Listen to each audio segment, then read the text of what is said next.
and welcome to the Dave Does More Than Just Disney Summer in January Orlando Dave Theme Park video review show BLITZSTRAVAGANZA. We might want to shorten that title. It's the Dave Does More Than Just Disney Summer in January Orlando Dave Theme Park video review show BLITZSTRAVAGANZA, starring David Doggins Gansel, with special appearances by Legoland Florida, Busch Gardens Tampa, SeaWorld Orlando, Universal Studios Florida, Universal's Islands of Adventure, and a whole lot of unnecessary comparisons to Walt Disney World. And now your host for the week, Mr. Cliff Clavin. It says that 1 out of every 3 of our leisure dollars is spent in some kind of an amusement park. Mickey Mouse is $1 billion industry, for crying out. Yes, Disney may be the biggest game in town, but it's not the only source of artificial thrills and excitement. The success of Walt Disney World turned Central Florida into a booming tourism mecca, full of expensive tourist traps all up and down an International Drive, not to mention sketchy gift shops selling last year's Disney shirts. And sure, Disney may have destroyed a pirate's world here or there, but if their best idea for retaliation was a film about ice cream bunnies, I'd call that a mercy killing.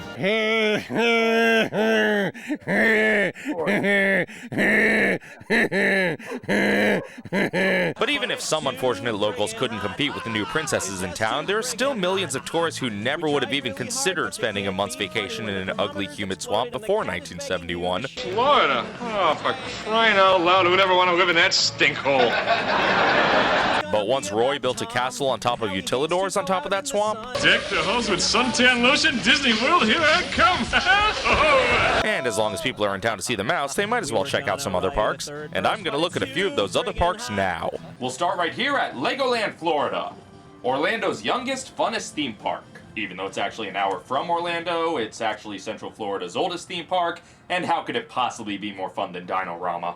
The Legoland theme park chain is owned by Merlin Entertainments, the company best known for Madame Tussauds Wax Museum, so they know a thing or two about inanimate figures. Including Florida, there are 6 Legoland locations worldwide, and I've never been to any of the others, so don't worry, I won't spend this whole video whining about how California's better. This particular Legoland was built on the former site of Cypress Gardens, a combination amusement park, botanical garden, water ski showcase arena, which opened in 1936 and has a long history of closing and reopening and reclosing and changing owners, passing between such corporate behemoths as Anheuser-Busch and Adventure Parks Group before its 2009 closure. For reals this time! Only to be purchased by Merlin and reopened as Legoland in 2011. And immediately, the Lego magic transformed the park. Sure, it's still not the immersive environment of a Disney or Universal park. The first attraction you encounter isn't Lego-themed, and the first Lego-themed attraction is barely an attraction.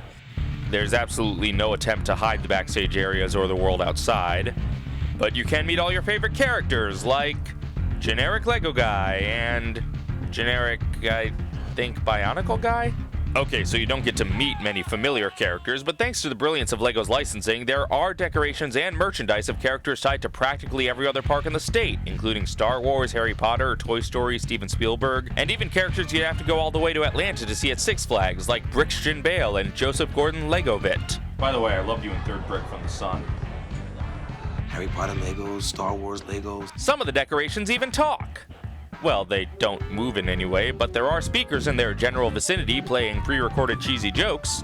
You know which is the strongest of birds? A crane. Also, this lady murders pigeons.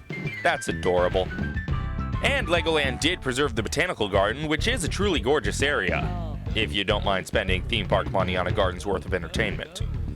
For better or worse, it is the most immersive area in the entire park, even with the shrines to Travelocity. The food prices are all actually reasonable, and unlike every other theme park I've been to, the combo meals include drinks. And unlike every other park in the area, they carry Pepsi, so if you're one of those poor deluded fools who doesn't acknowledge Coke's superiority, this is the park for you. There are also several annual pass options, including passes to any Merlin property, and a lifetime ambassador pass that not only gives you special parking, but lasts forever. It's certainly not cheap, but if you have the money to spare and you think you might ever be interested in visiting Legoland on a whim without paying annually, hey, that's neat. So join us tomorrow as we begin at the beginning. Geez, even Lucas knew not to stick with that name. We were gonna write a third verse, but it's too friggin' hot. It's just too friggin' hot.